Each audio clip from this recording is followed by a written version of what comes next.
Remember the story recently about we will not be able to eat meat? Coming from Biden, Masked Man, and Bill Gates. Well, here is the cover story right on cue. The world's largest meat processing company has been targeted by a sophisticated cyber attack. Computer networks at JBS were hacked, causing some operations in Australia, Canada, and America to temporarily shut down, affecting thousands of workers. And the company believes the ransomware attack originated from a criminal group likely based in... Do I really have to say the word? I suppose so.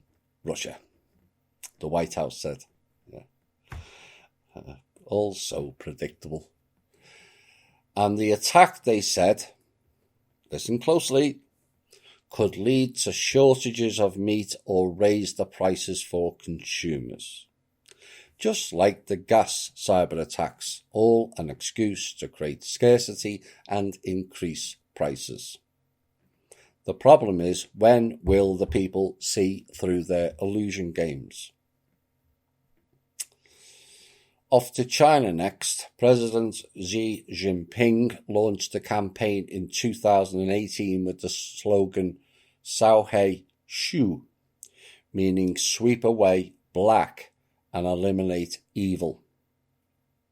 And after 3 years, the initiative concluded last year, and China's legislature, which is convening this week, will likely hail the campaign as a smashing success, because nearly 40,000 supposed criminal cells and corrupt companies were busted, and more than 50,000 Communist Party and government officials punished for abetting them, according to official statistics. And now Beijing is signalling it will continue elements of that campaign. Now, it's all very interesting and a job well done. But one does have to ask, was this part of the faction wars? And what is missing is, has he dealt with the Kuomintang element yet? Off to Mexico now. And ahead of this Sunday's elections in Mexico, and since September the 7th of last year, at least 89 politicians have been assassinated as drug cartels and criminal networks do everything to put pressure on voters and elected officials.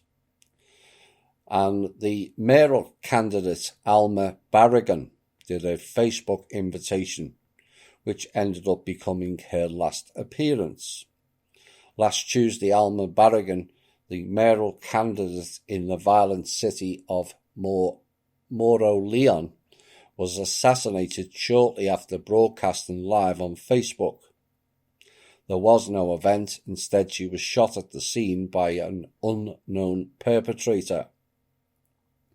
So this weekend is time for midterm elections in Mexico, and the country's government has described the election as the largest ever, with 500 federal members of the lower house, 15 governors, and several thousand mayors to be elected.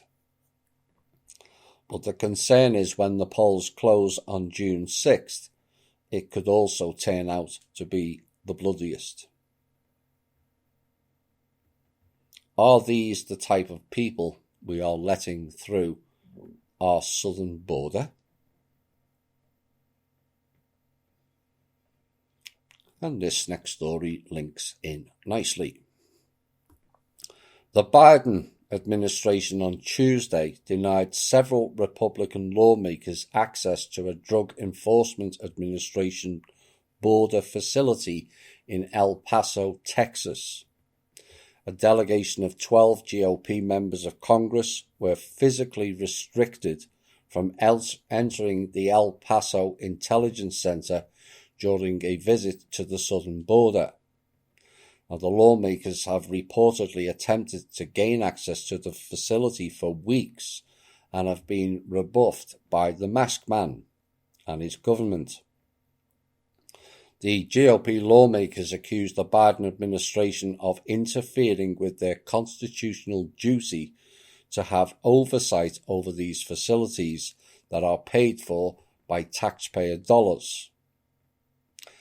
And the Republican Brian Babin said, "All I can say is I don't know what they have to hide." You should have listened to our show then. We've been telling you for years. But for some reason, we were not allowed in. And he said, "I can only imagine what it is that they want to hide and not show." No, you can't. The very representatives of the American people that have oversight over this facility, that fund it and that authorize it, what don't they want us to see? Indeed. Again, we warned of this unfolding in November last year. The criminal element that run the DNC, with seemingly various agencies and the DOJ in tow, and one has to pray the children are somehow protected by other non-rogue elements. Drug-sniffing police dogs from around Virginia are being forced into early retirement as the state prepares to legalize adult recreational, as in recreational, use of marijuana on July the 1st. I guess Langley will be opening up a shop there then to raise more funds for black budgets, even though they deny ever being involved in anything of a rogue nature. The most common line over there is, "The CIA was not involved," and repeated by their PR division called the Pinocchio Department. Texas Land Commissioner George P. Bush has announced a bid to serve as the Lone Star's state attorney general. Bush is the son of the former Florida Governor Jeb Bush, the nephew of former President Idiot Bush, and the grandchild of psychopath, evil, dark overlord George Herbert Walker Bush, who passed away in 2018. No, 2014 actually. And he said, "I'm proud to announce I am a Republican candidate to be the next Texas Attorney General," Bush said in Austin on Wednesday night.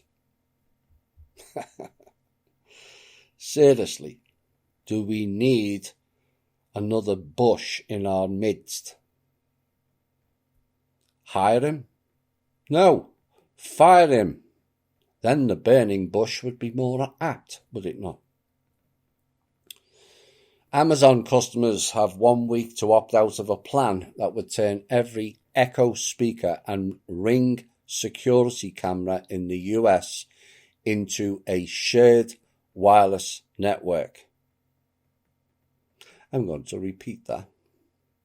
Amazon customers have 1 week to opt out of a plan that would turn every Echo speaker and Ring security camera in the US into a shared wireless network as part of the company's plan to fix connection problems for its smart home devices. Yeah, right. The proposal, called Amazon Sidewalk, involves the company's devices being used as a springboard to build city-wide mesh networks that help simplify the process of setting up new devices, keep them online even if they're out of range of home Wi-Fi, and extend the range of tracking devices such as those made by Tile. Now, Sidewalk has come under fire for the apparent lack of transparency, well, I never, with which Amazon has rolled out the feature, as well as the limited time available for users to complete the tricky process required to opt out. Other critics have expressed concerns that failing to turn the setting off could leave customers in breach of their internet service providers' terms and conditions.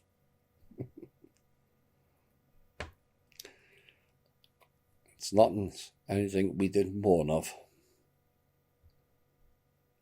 Incoming Mossad director David Barnea on Tuesday gave a threatening speech against Iran, alluding to potential future assassinations of its nuclear scientists and attacks on its nuclear facilities. Isn't that a declaration of war? And nobody says anything. The Iranian nuclear program will continue to be met with the full power of the long arm of Mossad, Barnea said. We are very familiar with the different components of the nuclear program, and we are very familiar personally with the officials involved in it, because it's some of their own agents is why, and also with the officials who direct them. And the Mossad chief said that Iran is acting even at this very moment to realize its nuclear vision under international auspices, using the nuclear deal and without it, with lies and with concealment. Iran is more advanced than ever towards developing weapons for genocidal destruction. Touché, Mr. Barnea.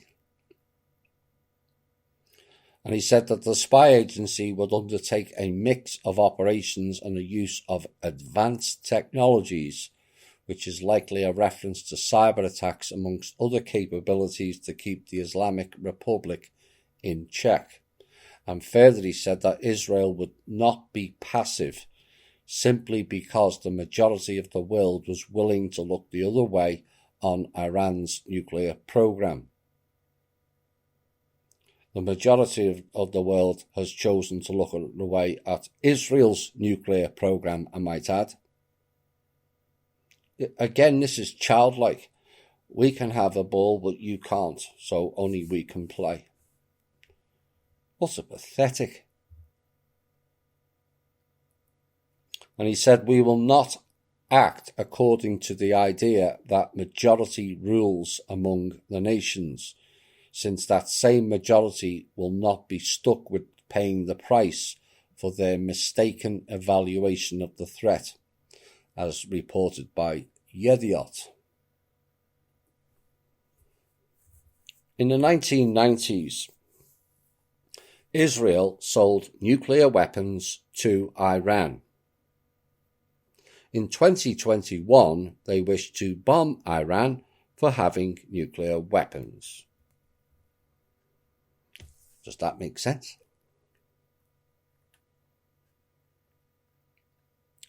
Right on cue, the pity party is rolled out as night follows day. As the world watched fighting rage in Israel and Gaza, American Jews endured an increase in anti-Semitic attacks on a scale not seen during previous Middle East conflicts.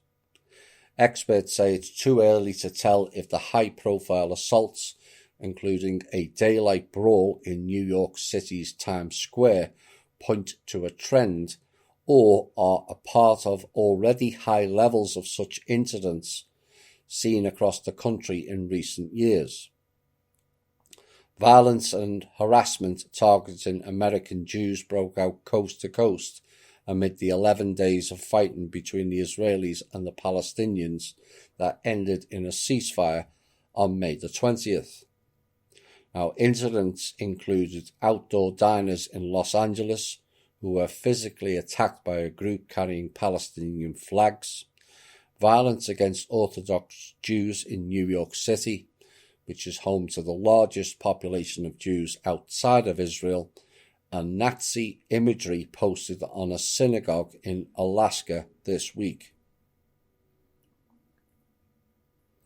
Those people posting Nazi images given to them by the media are as stupid and ignorant as it gets. Nazism was created against all people, including the average Jew, by Jewish elites. National Zionist, N-A-Z-I.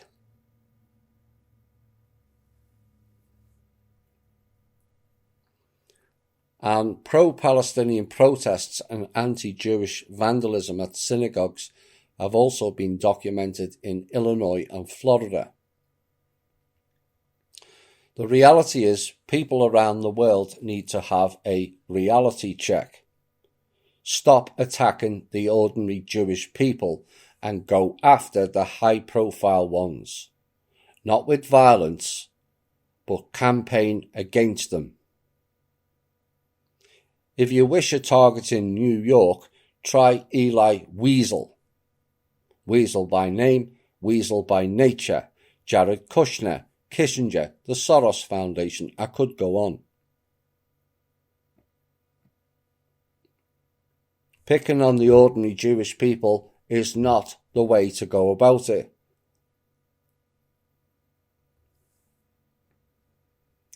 To the Jewish people, you are not the chosen ones. Period. Or your alleged God would have saved you in the last 80 years. Realise there is an enemy within your midst who say they are Jews, but they are not. And the greatest thing the Jewish people can do now is throw away your religious books and your persecution will be over. Come and embrace the rest of the world, and you will find many who will support you, including most of the Goyim, as you are told to call us. Then we can all realise we have the same problem, and we can all work it out with just a little patience.